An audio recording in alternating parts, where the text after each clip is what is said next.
first we had Absolute Batman, which I read, I reviewed, I liked it. I thought it was an interesting way to go with a bad setup and everything with the story. Okay, so now we're moving on to Absolute Wonder Woman. And I stated early on that I liked her design. I thought the the wraps on her arms will look nice. The suit looks like a different version of it, a little darker and stuff, but still okay. The tattoos she has on her arm, not bad, and we got to find out that this Wonder Woman is from hell. So I was thinking, okay, we're getting a good story here with our Wonder Woman raised in hell, who knows how to use magic and all of that stuff. This looks like something that could actually turn out to be really good. Now, while the art is not fantastic, there is one major problem with Absolute Wonder Woman. It's boring as all hell. Let me dive into it so you'll understand exactly what I'm talking about. The book starts off in Gateway City, where a camera crew is recording some giant floating rock that's over the city. Some kind of unknown object is there. And the reporter is talking and stuff, and then all of a sudden a bunch of creatures come pouring out of this rock and start attacking people. Right? Then next thing you know, there's a crack of thunder, and down comes a warrior riding a bone creature with wings and is slicing through these creatures that came out of the floating rock. Okay, sounds interesting enough, but like I said, the art is okay, but it doesn't look great. It does not look great, and that kind of really hampers it. But Warrior comes down, slices up some stuff. I'm not digging the helmet at all. I don't know what they were going for here with this, but the helmet does not look good at all. And we could all tell by now this is Diana, because that is going along. We only talk about princess and princess and princess. We know it's Diana. Okay.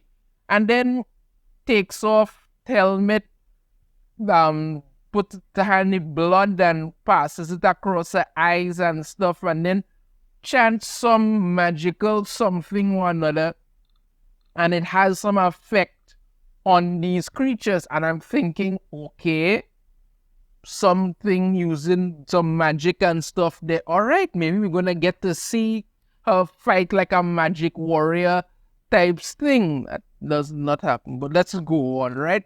So we go back in time to find out what exactly happened.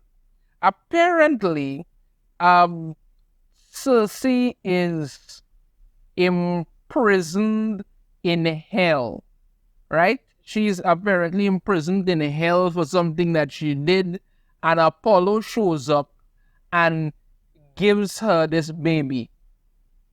Yeah, this shows up and gives her this baby. And says that this baby is Diana, Princess of Themyscira. She is the last of the Amazons, and she has been taken from them by my father Zeus as punishment for their crimes against the gods. Her home is now hell. You are her warden. There is absolutely no mystery in this book. Everything is just revealed, and that's it. Now, what could have happened that they could have done is they could have put some more mystery into, like, how did Diana end up in hell? What is going on? She has to find out answers, and so something like that to really get some mystery as to what's going on with her into the story. But no, you have Apollo show up, give the baby to Cersei, tell her this is Diana, Princess of Themyscira. She's the last of the Amazons. They defied Zeus. They got wiped out. This is the baby, and give it to them. And then even when that happens now, right? You see Apollo basically saying that she was never be reunited with her Amazon sisters until Cersei that you are forbidden to ever say the word Amazon. And then even Cersei is saying that he's trying to hide it, but he's afraid of her. Why? And again, another mystery is just solved right there. If they wiped out all the other Amazons or something, right? Why didn't they get rid of her? Clearly, she has some power that they cannot, that prevents them from doing that. Maybe they've gone down the road this time of saying that she actually is she actually is the daughter of Zeus. Maybe Zeus got it on with her mother, gave birth to her, and she has godly powers, and therefore they can't kill her, but they could send her to hell and try to keep away from it. Even if it's not exactly that, it's something close, yet you have another mystery revealed. But he just drops off in hell there and leaves. And Cersei's like, yeah, I don't really want no child, and I'm just gonna leave her there, and clearly something will kill her. So while she's just there, this snake comes up, and Cersei's just watching it. The snake looks to bite Diana. She grabs the snake and throws it away. And then it just goes on from there. It just goes through this whole process of Cersei trying to act like she's going to ignore this child while the child is there. Diana doing certain things. Some lizard breathe fire on her. She pet the lizard and all kind of thing. And then you just go through this process of, as the years go by, you get to see what's happening with them. All of a sudden, Cersei, who didn't want anything to do with her, starts to get motherly and, tucking her in at night. Then she starts to teach her to read because apparently they got books from somewhere. I guess there's some kind of library in hell. I'm not sure why. And she's teaching her these different stuff and all of this thing. It just goes through a pace. Like I say, there is nothing very enlightening or flashy or anything about it. It's just a normal, boring, generic woman who didn't want child, ends up raising child, falls in love with child calls her mother, and that's it.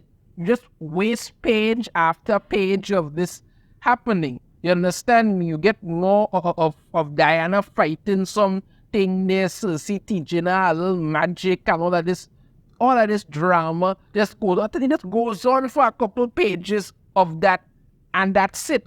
Then you get back to what's happening in Gateway City now, and Diana is there decked out in armor and stuff because she's fighting and stuff there. She goes to this soldier, wants to find out who's in charge. All of this tells them, you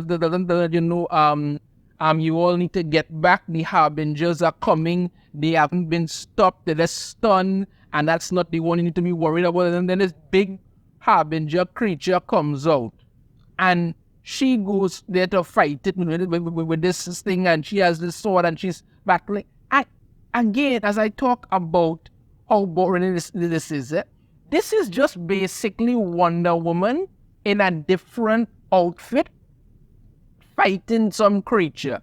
That's it. That is really it. I mean, when I saw that she could use magic, I was hoping to see her fight like some kind of magic warrior. Enchant the sword so it could cut through certain things, create magical footholds and run on them, create 100 clones of herself and fight them, all kind of thing, harness the elements. You have magic. Use it. Implement it into this. But you're not doing that. This is just Wonder Woman in a different armor set with some red pupils going out there fighting some monster. That is it. She's even blocking the eye blast and thing with her wraps on her hands, which is just yet another substitute for her gauntlets. This is supposed to be a different version of Wonder Woman who was raised in hell. She should have a different fighting style, a different way that she would handle certain things, but you're not getting that. It's just, hey, this is a different outfit, but everything else is exactly the same. That's it. Everything else is exactly the same. But hey, telling you, and you see she gets blasted back by this creature falls back there, and then we go back to what happened with Diana and Cersei in hell. You understand me? And yet another secret is revealed because she gets to find out that she has this word that she can't say and all this and the other and thing, and then Cersei tells her to say the word, and then she says the word Amazon and all of that, and then she gets to go through this whole long crying montage thing where she tells her exactly who she is, how she ended up there, and why did that happen? And she tells her how the Amazons protecting the world above. I mean, it's every secret is just revealed. There is nothing hidden to build any kind of suspense, build any kind of mystery. Absolutely nothing. You're just telling the whole damn thing, and that's it. Oh God, you couldn't just set up, but like I said before, how did Diana end up in hell? She has to find out what's going on. Secrets of her past and looking at stuff. No, you've pretty much revealed everything there. And even if you haven't revealed everything, pretty much anybody could guess exactly what's going to happen from the information that you have already put forward. You gotta, I don't know, but they have to understand that everything you need to reveal in just the first issue like that. No. Build some suspense. You could have had her come fight this creature, like I say, fight it like an actual magic warrior, do some badass stuff with all the other, and then you drop little hints in the story about certain things, and you move along. Kind of like what Eric July did with Isom #1. He didn't start off with his origin story. I think, no, he started off with Isom. Years later, he's no longer a hero, getting pulled back and things, and he set up just enough to get you interested in the story moving forward, so you want to know what happens. You're not getting that here. Everything is revealed, whether you like it or not. That's it. And then, she gets up to go and fight the creature again, you understand me, starts to float in the air, and then literally pulls out a red lasso. That's it, really pulls out a red lasso, and she's like, "For I am Diana of Themyscira, last of the Amazons, daughter of Circe, princess of hell, witch of the wild isle, and you will not have this world while I still draw breath." This is just Wonder Woman with a different outfit on, and that's it. There is nothing new or at all original about any of this. That's the big problem here. There's nothing new or original about this. You reveal every secret that you could possibly need in this first issue. Understand me? You've done enough. This is just basically Wonder Woman with a different outfit on. That's it. Now, Kelly Thompson is the one who's written it, and this might probably be the best work she's done in a long time, maybe ever. But to me, there is nothing here that really says, okay, this is something really interesting to be excited about. No. There is, you ruined what you could have done to make something really good, and it just does not turn out for me. Like I say, it's just boring. It's really, really boring.